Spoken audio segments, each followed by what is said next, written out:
बिस्मिल्लाहिर्रहमानिर्रहीम अस्सलाम वालेकुम वेलकम टू क्विक रिव्यू। और क्विक रिव्यू के अंदर आपका वेलकम है।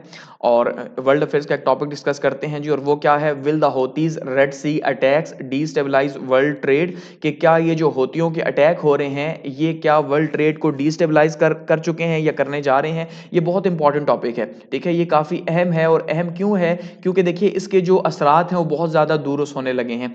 और अब आपने इस टॉपिक को समझना है। इससे पहले भी इस टॉपिक के ऊपर मैं 2 वीडियोस बना चुका हूं कि भाई रेड सी की सिक्योरिटी को लेके, एक तो मैंने कहा था कि यूएस जो है उसने 10 ममालिक की एक फौज बनाने का ऐलान किया था, वो हमने कहा था कि कैसे वो रेड सी को प्रोटेक्ट करना चाहता है। दूसरा, उससे पहले हमने देखा था कि जो होती थे, होसी जिनको कहा जाता है, तो ये जो होसी हैं ये एक्चुअली में इन्होंने कहा था कि जो भी इसराइल की तरफ जाएगा कंटेनर, ठीक है, या कोई भी शिपिंग वगैरह जाएगी तो हम उसे उस पर अटैक करेंगे रेड सी से। तो ये काफ़ी ज़्यादा इंपॉर्टेंट है। तो आपने देखा लास्ट जो है कुछ दिन पहले जो मैवरिक का एक कंटेनर था, जो कि सबसे बड़ी कंपनी है कंटेनर या शिपमेंट्स ले जाने की, उसके ऊपर उन्होंने अटैक किया होसियों ने। और उसके बाद जो है अब ये एक मसला पैदा हो चुका है कि वो कंटेनर जो है, या उस कंपनी ने अनाउंस किया कि अब वो ये रास्ता जो है वो नहीं चुनेगी। तो इससे काफ़ी ज़्यादा जो है वर्ल्ड ट्रेड के अंदर प्रॉब्लम्स पैदा होने लगे हैं, और खास करके एक आम बंदे तक क्या इसका असर आएगा या नहीं, तो इसको देखते हैं। देखिए सबसे पहले अगर हम देखते हैं तो हुआ क्या है कि अब ये जो मैवरिक कंपनी है इसके ऊपर जब अटैक किया गया था कुछ दिन पहले, तो इसने ये अब अनाउंस किया है कि भाई अब जो है हम क्या करेंगे, रेड सी के से हम अपना रास्ता नहीं लेंगे, ना ही स्विस कैनाल को यूज करेंगे, बल्कि हम अफ्रीका से होके जाएंगे। ठीक है, अब इसका मतलब ये है कि यहाँ पे इस मैप के अंदर आप देखिए तो आपको समझ आएगी कि ये क्या हो रहा है। कि ये है यहाँ पे, ये हमारे पास आ गया रेड सी, ठीक है। ये रेड सी है सारे का सारा, यहाँ पे है इंडियन ओशन, ठीक है। और ये है गल्फ ऑफ एडन, यहां से जो है यमन है, और यहां पे होसियों का कंट्रोल है, यहां पे इन पहाड़ियों पे आगे पीछे। तो ये यहां से जो कंटेनर्स गुजरते थे इंडियन ओशन से, ठीक है, और ये यहां से होके जाते इस जगह पे, ये है मेडिटेरेनियन सी, और यहां से फिर ये निकल जाते जी अटलांटिक ओशन, और फिर वहां से सामने अमेरिका चले जाते। इसी तरह से वहां से कोई कंटेनर्स आते तो बिल्कुल वो यहां से स्विस कैनाल में एंटर होते, यहां पे मेडिटेरेनियन सी के अंदर आते, और यहां से स्विस कैनाल में एंटर होके तो यहां से यहां पे आ जाते। और ये स्विस कैनाल को बनाया इसलिए गया था 1869 के अंदर, जो है इसकी इनॉग्रेशन हुई थी 1869 में। इसको 10 साल इसके बनाने के ऊपर लगे थे, और उसका प्राइम पर्पस ये था कि ये जो इतना लंबा रूट पड़ता है इस रूट को शॉर्ट किया जाए ताकि जो एक्सपेंस है वो कम हो सके। तो अब जब ये यहां से यूज नहीं करेंगे तो क्या होगा, इसके इंजन के तौर पे इन्हें अब ये यहां से इंडियन ओशन से ये आना पड़ेगा यहां पे, ये साउथ अफ्रीका है, ठीक है जी, यहां से टर्न करके इन्हें जाना पड़ेगा। ये बिल्कुल वही रास्ता है जो जिस टाइम पे इंडिया डिस्कवर नहीं हुआ था, तो यहां से ये वास्को डे गामा यहां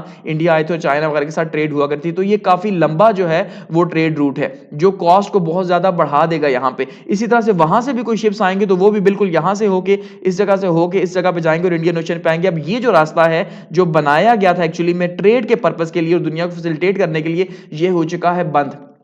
क्योंकि जो होसी हैं इन्होंने अपना जो है काफी ज्यादा असोसूख दिखा दिया है और काफी प्रेशर भी दिखा दिया है। और इन गो के इसके बावजूद कि अमेरिका जो है वो यहाँ पे इनके खिलाफ लड़ रहा है, ठीक है जी, लेकिन फिर भी इन पे असर नहीं हो रहा, वो तो पहले ही बागी थे, ठीक है। तो अब यहाँ पे जो है ये हालात बने हुए हैं।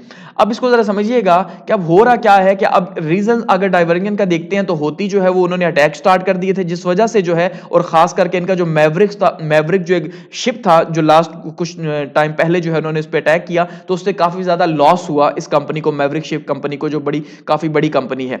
अब इस डाइवर्जन से क्या होगा कि ये कैप ऑफ गुड होप से होके जाएगा, यानी ये जो साउथ अफ्रीका है यहाँ पे कैप ऑफ गुड होप है, ये यहाँ पे जो इसका वाटर बॉडी लगती है, तो यहां से ये घूम के अब जाया करेंगे।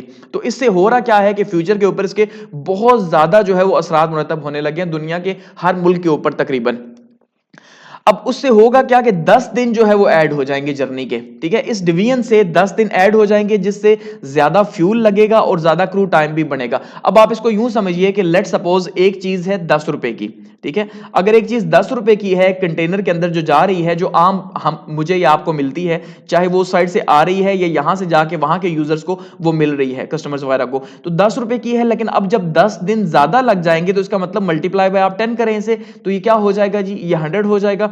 इसका मतलब ये है कि अब 100 जो है वो कॉस्ट, यानी 10 टाइम्स कॉस्ट इंक्रीज हो जाएगी हर चीज की। तो जो चीजें पहले से ही महंगी हैं, अब वो कितनी ज्यादा उनकी कॉस्ट हो जाएगी, तो आप अंदाजा कर सकते हैं। चाहे वो यहां से इस साइड से, ये है हमारे पास अटलांटिक ओशन सारे का सारा, ठीक है जी, ये अटलांटिक ओशन है, और इसी तरह से ये भी हमारे पास अटलांटिक ओशन है, ये सारे का सारा। तो ये है हमारे पास मेडिटेरेनियन सी, ये, और ये हमारे पास है रेड सी, और ये यहां पे हमारे पास है इंडियन ओशन।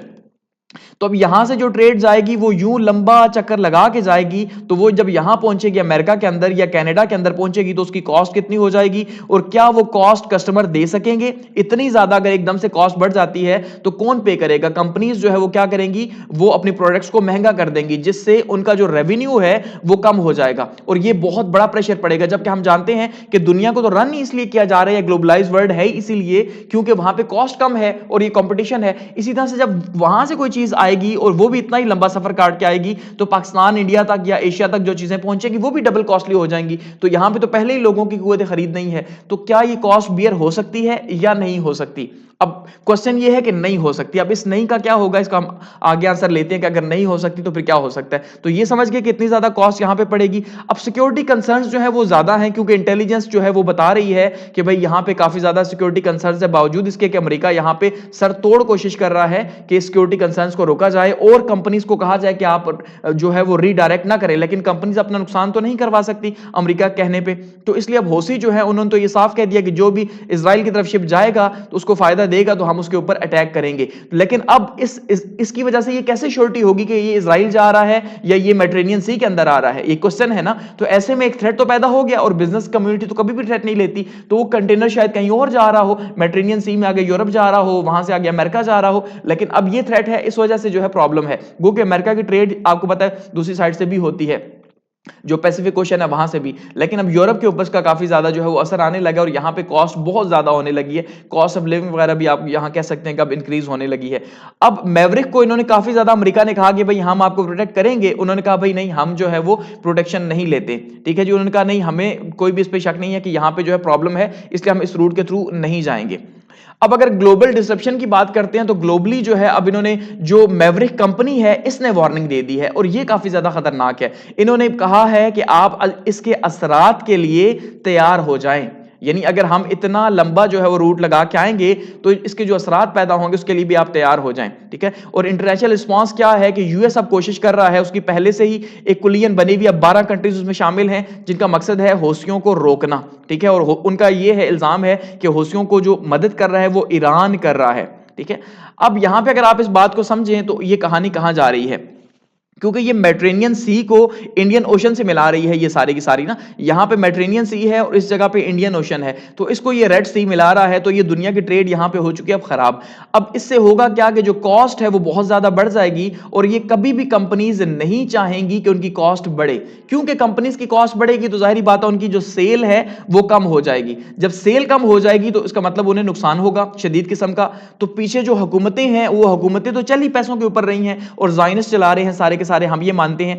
तो ऐसे में अब उम्मीद ये की जा रही है, जिसकी शदीद एक उम्मीद है कि शायद यहां पे एक वॉर स्टार्ट हो जाए।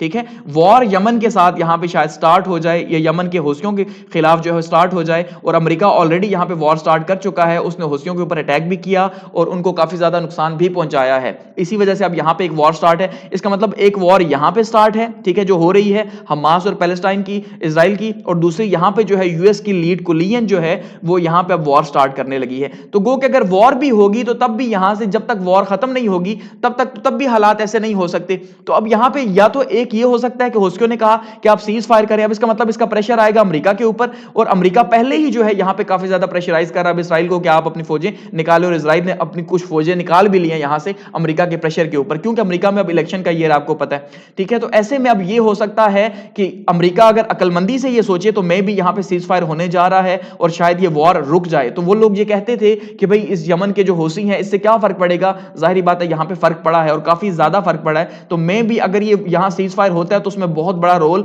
हौसियों का होगा, हमें यह मानना पड़ेगा। लेकिन अगर अमेरिका सीज फायर या जो इजराइल है वो सीज फायर नहीं करता और वो कहता है नहीं भाई हम इस कॉस्ट को बियर करेंगे, गो कि मुश्किल है, क्योंकि वेस्ट उसके साथ खड़ा इसी वजह से है कि भाई अभी वेस्ट को नुकसान उस तरह से नहीं हो रहा। लेकिन जब इतनी कॉस्ट बढ़ जाएगी, उनकी कंपनियां नीचे आएंगी, वहां पे जो है वो इतना बड़ा मसला हो जाएगा, तो फिर उन्हें वेस्ट को भी इजराइल का साथ छोड़ना पड़ेगा, इसलिए इजराइल को सीज फायर करना ही पड़ेगा। और अगर ऐसा नहीं होता तो यहां पे वॉर लगेगी अगर शॉर्ट टर्म की, तो उसके के तौर पे भी यहां से कंटेनर तब भी नहीं जा सकते। तो यहां पे मैं भी एक और वॉर यहां पे जो है वो पैदा हो सकती है, लेकिन वॉर शायद अभी ना हो, उसके चांसेस कम है, क्योंकि अमेरिका में इलेक्शन का ईयर है, तो शायद ऐसे हालात ना बने। अब देखते हैं क्या हो रहा है, क्या हौसी कामयाब होंगे सीज फायर करवाने में, या अमेरिका एक और जंग जो है वो छेड़ बैठेगा। तो ये काफी जो है वो क्रिटिकल कंडीशन यहां पे बनी हुई है और उसके काफी ज्यादा असरात होंगे आम आवाम के ऊपर भी जब तक इसका फैसला नहीं होता, ठीक है, और दुनिया की जो इकोनॉमी है उस पर भी काफी ज्यादा इसके असरात जो है वो हमें देखने को मिलेंगे 2024 के अंदर। तो इसका मतलब 2024 भी जो है कोई ज्यादा बेहतर नहीं होने लगा। अब यहां पे देखते हैं क्या हालात बनते हैं। ठीक है, थैंक्स फॉर वॉचिंग।